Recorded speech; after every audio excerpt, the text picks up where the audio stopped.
I'm delighted to say I'm joined by world pool champion Fedor Gorst, who joins us live from Saudi Arabia, where he's defending his World Pool Championship.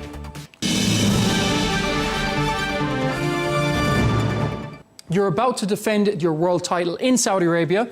How is your mindset going into this compared to when you first won it in Saudi last year?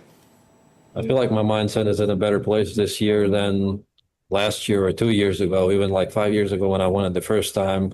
You know, I was a unexperienced, unmatured player, I would say. Now I feel like my game, my mindset is in a different place. I feel like I've matured a lot throughout the years, and I feel like I'm more prepared than last year.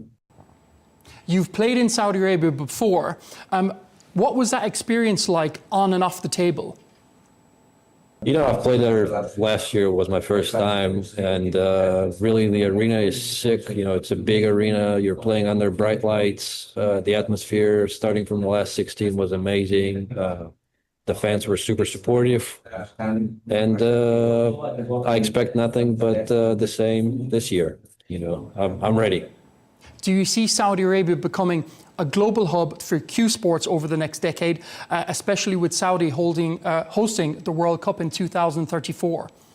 Yes, I think there's definitely a possibility of seeing champions in the next decade or so, like you said, coming from Saudi. You know, we're going to be playing world championships and maybe possibly more tournaments now in Saudi for many, many years now, and obviously that's creating that buzz around the game here and around our sport, and hopefully it's going to encourage more and more locals to start practicing and maybe one day become a world champion. In 2024, you made history by winning the World Pool Masters, the WPA, the World 9-Ball Championship, as well as the US Open.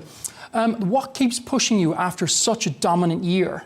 You know, finding motivation is always probably the toughest thing for athletes, and for me to be staying hungry, it's not really about, you know, the money. It's not really about the titles. It's really about the game, and as long as I'm passionate about the game and I just enjoy myself playing, I can only enjoy myself playing when I play good, and when I feel that you know, have a bad day or a bad week, bad month, it only pushes me to practice and practice more.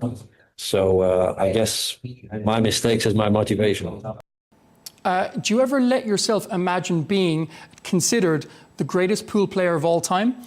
Is that a goal that you're chasing? Is it something that helps to keep you motivated? No, this is not a goal that I would like to chase. Really, it's I don't know. It doesn't really match my personality, I would say. It's not the goal that I will be going after.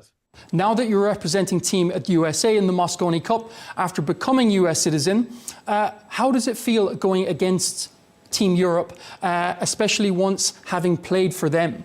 No, it's just more fun for me, I would say. You know, it's a different experience.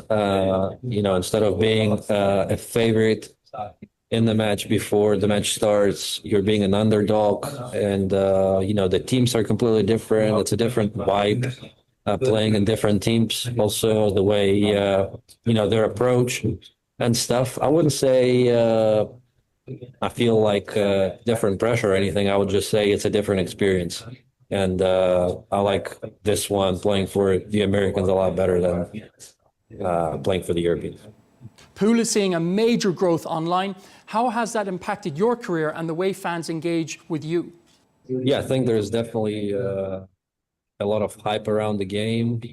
It's been on social media the last 2 years, and I'm trying to grow my social media as well. And I can see that there's a lot of interest from the younger generation people online. So I think it affected me in a good way. There's a lot of attention coming from, you know, even from the outside of the industry now, coming to pool. So I think it's going to help our sport to grow overall. And how many hours are you practicing a day when you're in your full prep mode?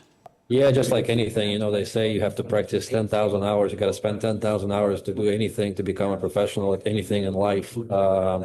And really, I didn't count how many hours I've practiced in my life, but I would guess it's more than that. Now, how much I practice now, it really depends on my schedule. Like you said, no off season. We don't really have the off season.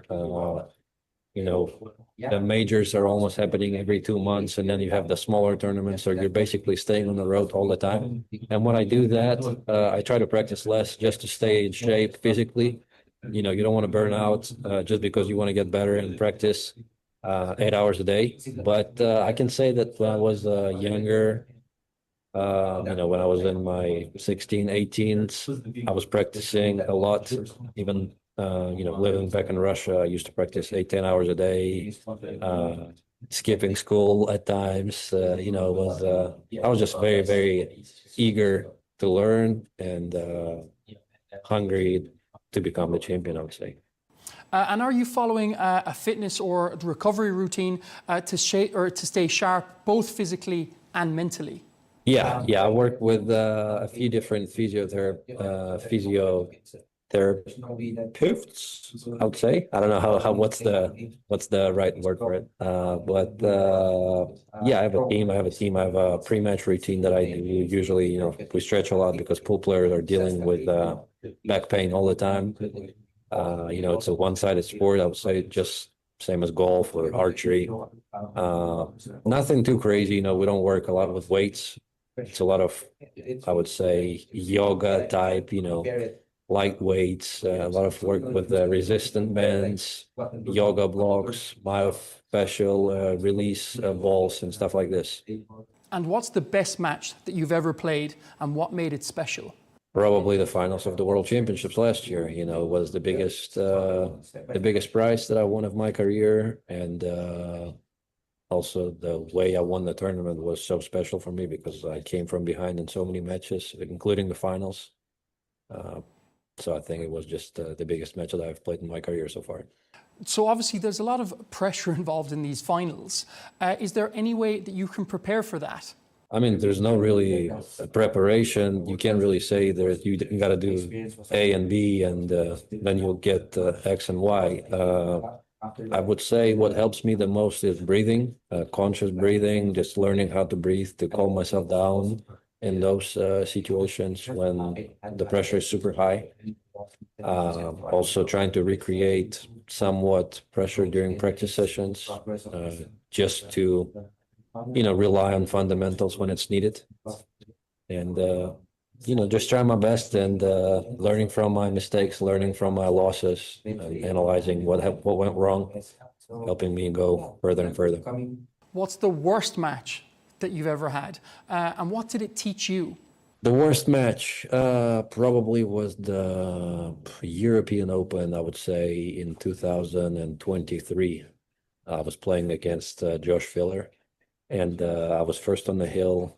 We were playing a race to 10, and I was up 9-8. And I missed the 9 ball to win. I missed the final ball to win the match. And I ended up losing the match. I remember just walking back, you know, through the back door of the building because I was trying to avoid all the fans just to go straight back to my room. Just head down, hood on my head. It was raining outside, just like in movies. So that loss I remember probably the most. And if you weren't a professional pool player, what do you think you'd be doing for a living? Good question. Probably be a graphic designer. You were on Joe Rogan's podcast. Obviously, I'm a huge fan of that. What was the experience like behind the scenes? He's a pool maniac. He's a big fan of pool. He's got 2 pool tables in his studio. He's got about, I don't know, hundreds of different cues. You know, we chat always about pool. He's always very supportive. He's watching all of my matches. So he's just a really cool guy overall. Did you get to play Joe, and did he win any racks himself? Yeah, we've played for like 3 hours. And how did he do? Yeah, he was winning in the beginning. You know, it's a high pressure for me to play against a guy like that. I don't know if you follow what Fargo rating is. If I had to rate him, I would give him like, I don't know, 650 Fargo. He's talked about that he's wanted to stream at pool matches himself from his studio in Texas. He wanted to get you involved, as well as many others. Obviously, he has an enormous following. Has there been any follow-up on that idea? Well, I reminded him a couple of times, but I just think that Joe is just a super busy guy. You know, his career in the UFC, plus he's super busy with his own podcast now. I just don't see where he can find time for anything pool related, but I think when he does, he will definitely do that because it's his passion. You've been spotted playing chess as well. Do you see any similarities between playing chess in terms of strategy and how you read on the pool table? Who spotted me? Well, you know, I do that rarely, and I wouldn't say that I'm a good chess player myself, but I grew up in Russia, and it was super popular, just the game itself. You know, you could walk around on the street and you could see chessboards everywhere, and everybody just, it was just a, I don't know, a fashion thing, or everybody, it was the thing, everybody was playing chess. So I was learning the game when I was a kid. And now I just, you know, in pool, there is a correlation with chess because you got to think ahead, you know, 2 balls ahead, 3 balls ahead, 5 balls ahead, sometimes more. And it's in chess, it's the same thing. You got to predict what your opponent is going to do. And, you know, I just like the tactics. And who's on your personal all-time Mount Rushmore of pool? Efren Reyes, Earl Strickland, Shane Van Boning, and probably Francisco Bustamante. And who are your idols growing up? It was actually Niels Fine, the player from Netherlands. You know, I was following him in pool, and in tennis it was always Rafa Nadal. Just, you know, they're similar personalities, both super hardworking guys, and both never give up. Maybe that's why I like both of them. As a pool fan, as a kid, of course I remember at Ronno Sullivan, who was playing with Steve Davis in the Moscone Cup. Or would you like to face off against snooker players, and have you ever played against Ronno Sullivan? No, I've never played against Ronnie, and I really don't play any snooker. Actually, the last time I've played probably was 5 years ago or so. So, no. Okay, we're going to have to leave it there. The very best of luck in the tournament, Fedor, the World Pool Champion. Thanks so much for your time here on Arabiya English. Thank you so much, Michael.